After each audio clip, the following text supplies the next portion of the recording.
Magandang umaga sa ating lahat. Ngayon ay December 25, 2023 at narito ang update ukol sa maging lagay ng panahon sa susunod na 24 oras.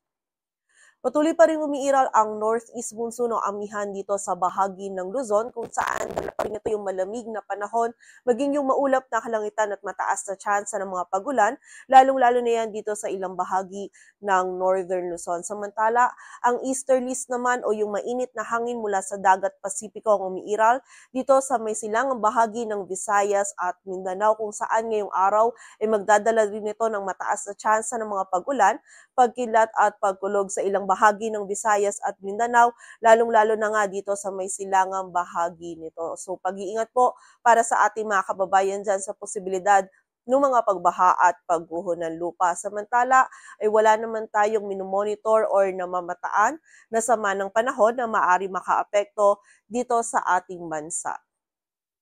At para nga sa magiging lagay ng panahon ngayong araw ng Lunes, maulap na kalangitan at mga pagulan pa rin yung mararanasan dito sa bahagi ng Cagayan Valley, Apayao, Kalinga, maging sa bahagi din ng Aurora at Quezon, dulot pa rin po yan ng amihan. Samantala, meron tayong mararanasan lamang ng mga isolated na mga pagulan dito sa bahagi ng Palawan, dulot naman yan ng mga localized thunderstorms. At dito sa Metro Manila, maging sa nalalabing bahagi pa ng Luzon, ay patuloy nga po magiging generally fair weather ang ating generally fair weather condition ang ating mararanasan, maliban na lamang po yan sa mga tsansa pa rin ng mga may hinang pagulan or pag-ambon na dulot pa rin ng amihan.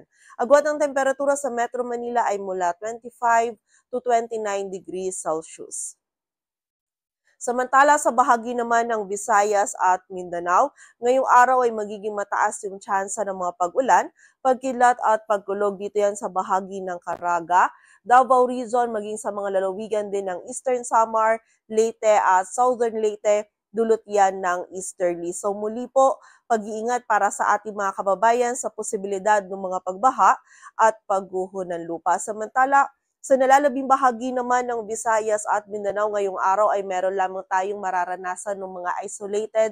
Ito yung mga biglaan at mga panandaliang pag-ulan, pagkidlat at pagkulog dulot naman yan ng easterlies at ng mga localized thunderstorms. Agwat ang temperatura sa Cebu ay mula 27 to 30 degrees Celsius at sa Davao naman ay 25 to 32 degrees Celsius.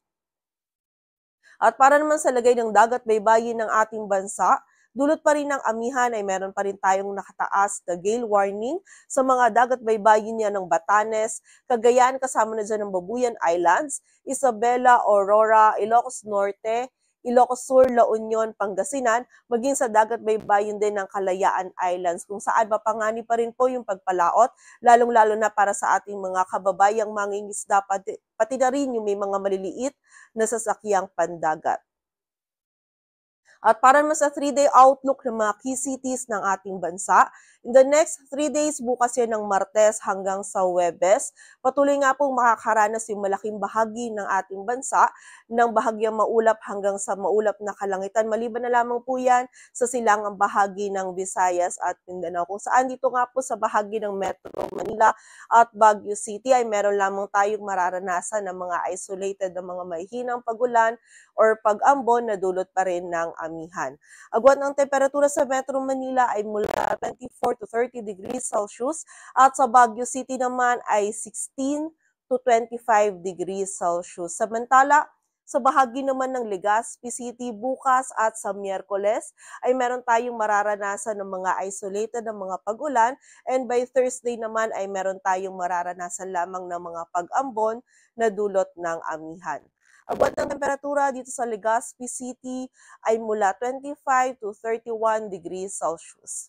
Samantala, sa bahagi naman ng Metro Cebu at ng Metro Davao in the next 3 days ay makakaranas po tayo ng mga isolated ng mga pag-ulan, pagkilat at pagkulog dulot po yan ng mga localized thunderstorms. And during severe thunderstorms, itong mga pag-ulan nito posible pa rin maging katamtaman hanggang sa mga malalakas na pag-ulan na maaari magdulot ng pagbaha at pagguho ng lupa.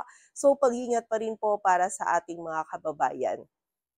Agwat ng temperatura sa Metro Cebu ay mula 27 to 31 degrees Celsius at sa Metro Davao naman ay 24 to 33 degrees Celsius. Dito sa Metro Manila, ang araw ay sisikat mamayang 6:18 ng umaga at lulubog mamayang 5:34 ng hapon.